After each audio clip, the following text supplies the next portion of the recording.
You know, I love the Word of God. I love how it is so deep and it is so rich. I want to read something to you. Hebrews 6:13 said, when God made his promise to Abraham, he backed it to the hilt, putting his own reputation on the line. You know, before I studied about fencing or about swords, I always thought about to the hilt meant to the uttermost. But you can see a sword behind me right here in this picture. And that crossbar on the sword is actually called the hilt of something.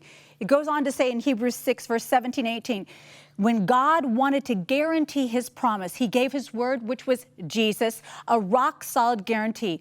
God can't break his word, and because his word cannot change, the promise is likewise unchangeable. We who have run for our very lives to God have every reason to grab the promise with both hands and never let go. When God made his promise to Abraham, he kept it to the hilt.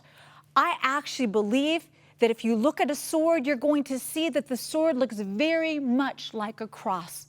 I believe that the cross was God's sword with the point in the ground. It is how he ended the hostility between heaven and earth. And when you look at what Jesus did, he spread his arms out and said, it is all forgiven and all are welcome across the hilt of that cross. And I believe that is our sign that he wants us to do the same. Many people are looking for a sign or looking for a word from God. They're like, am I supposed to be part of something? Am I supposed to do something? Well, let me just tell you something.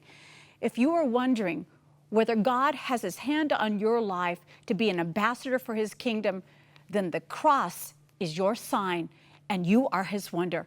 You know, Jesus didn't just take our place on the cross. He gave us his place. He gave us his name. He gave us his authority. He gave us his perspective. So why have we done so little?